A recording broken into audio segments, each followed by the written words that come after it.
Happy 4th of July to everyone out there watching.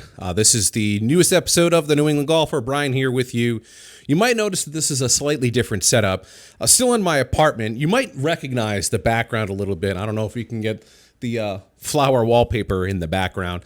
I know I haven't recorded a podcast episode in a little bit, so I apologize for that. It's the summer. We got the holiday. So, yeah, that's why I kind of took a delay. And also, I know I broke down the Travelers, which was the last signature event of the year. We got the Open coming up in a couple weeks. And congrats to Aldrich Potgieter for winning his first career PGA Tour event.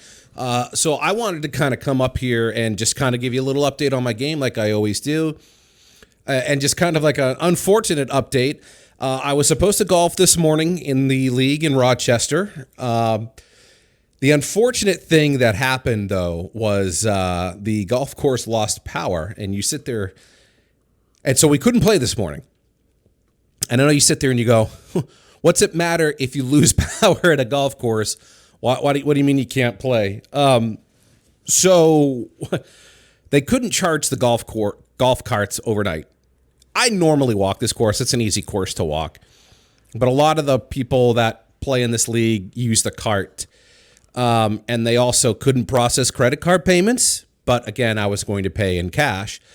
So I'm driving there. I get a call from my dad, and he says, hey, look, just so you know, they canceled the event today because the power went out and whatever. And I was like, oh, man, that kind of sucks. So I pulled over on the side of the road where I was. I pulled open the Golf Now app. I'm looking to see if there's any tee times open or available at 7:30 in the morning, and everything was booked up. It's the 4th of July in the morning. Of course, I was like, all right. Well, we turned back. I went back to my parents' house, and it sat there, and I sat there, and it dawned on me. I said, why can't we still just go play? Like, we're going to walk and pay with cash.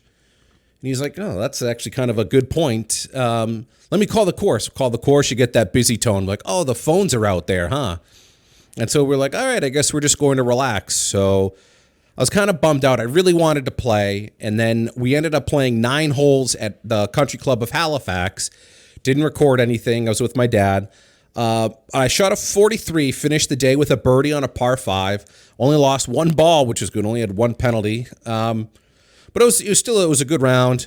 Had a good time, and it was wide open there. Like, it only took us an hour and a half to play 9 holes, and we were playing pretty good. So I also had the opportunity to play Thompson Golf Course in North Reading, Mass. Shout out to my boy Samir for letting me tag along with him. He's in the process of becoming a member there. Really nice course. So this is how he got me. He's like, oh, I think it's an easy course to walk. We can walk it. I said, all right, sure. Like, I could walk it. I was just out in Los Angeles. Shout out NHL Draft Shirt. And the guy sandbags me and says that it's an easy course. And half the holes, I have the cart in, the handle to the cart in my face pushing it. I was like, you son of a... Whatever. Still had a good, it was a good day. I shot an 89 there. I was actually planning on filming some golf content. I was at West Bridgewater Country Club the other night. This is what happened. I got the 6:50 tee time. I get in the clubhouse. I check in. Guy goes, go to the back 9. Like, it's going to be wide open out there. I said, great, perfect. Set up the camera, hit my tee shot, kind of hit a hook to the left. I end up on the 18th hole on the fairway there. I hit my approach shot over the trees, and then I noticed that there's a ball in the fairway. And I said, oh, someone's right behind me. So I let them play through, and the plan is just to keep filming and go on. And then as I'm waiting for this, the guy that I let through on 11 play, I notice that there's another person behind me on 10, and I go, all right, I guess this is just a practice round. And it was kind of frustrating because I wanted to film some more content, but I couldn't. So I call it a fake 44 because I couldn't finish. I got to the 18th tee, and I hit my tee shot, went right, and I noticed some lightning in the sky, and I said, you know what? I'm good. I'm going to write myself down for a 6 and call it a day. So been playing a lot of golf lately. Now, when I started this podcast, I think I was like a 16.8 handicap. I just added this 9-hole score, and once it goes through, I should be a 14-6. So dropped by nearly 2 strokes since the scoring season started, which is pretty good. And I wanted to talk about this, and I wanted to get everyone's thoughts on this. This is one of 2 articles I saw from Golf Digest that I wanted to talk about. This first one, the USGA, the GHIN app, is changing how it inputs scores for 9-hole scores. Now, if I'm wrong, please let me know in the comments. Before, if you entered a 9-hole score on GHIN, it would combine it with another 9-hole score that you had previously, right? From what I understand, it would combine it with another 9-hole score. What it does now is that if you put in a 9-hole score, it gives you it doesn't give you, but like the app essentially gives you an 18-hole score based off how it projects you would have finished an 18-hole score. So let's say, I'm assuming how it goes is if you shot, say, 5 over on the front, it would give you a 5 over on the back.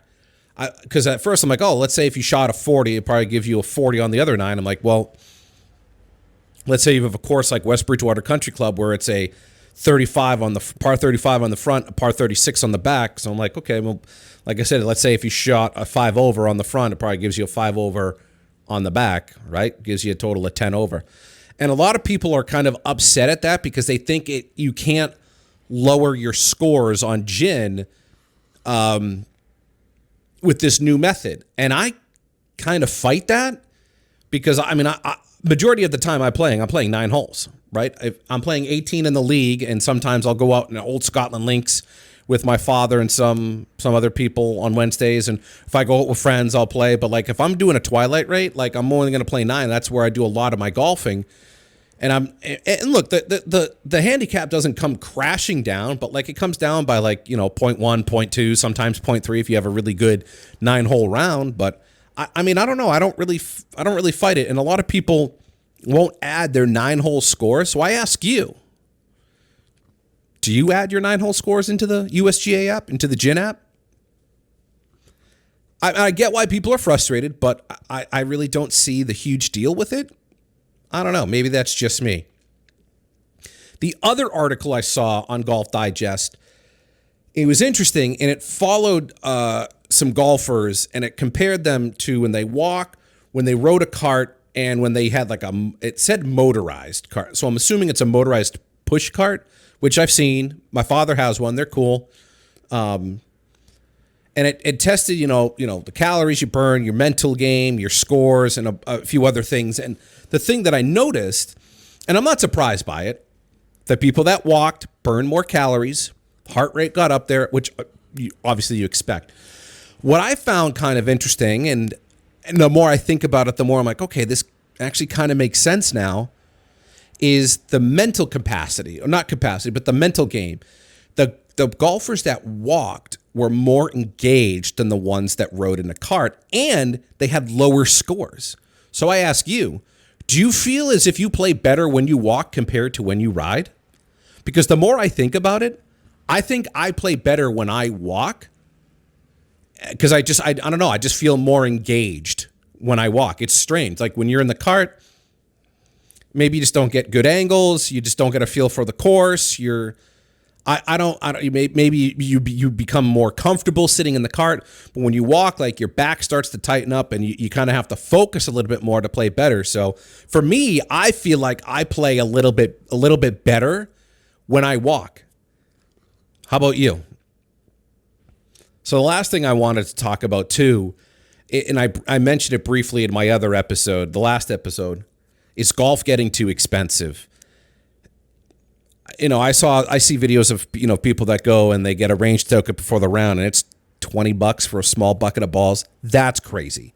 $20 for a small bucket of balls before a round is ridiculous. Like, you shouldn't be paying $20 for any size bucket of balls, let alone a small. Like, I will go to the Old Scotland Links driving range. You get a small bucket, it's $9. And even then, yeah, that might be a little bit much. I mean, I can go to Ritter Farm. You get a small bucket for $9, a large bucket for $12. I also was in the pro shop at Old Scotland Links. I bought a dozen Chrome Tour balls from Callaway, and they were $59. $59 for a dozen balls in a golf pro shop. You get them way cheaper on Amazon, or if you go to like a Dick's Sporting Goods, or like a Golf Galaxy or a PGA Tour Superstore. But nearly $60 for a dozen Callaways? Come on.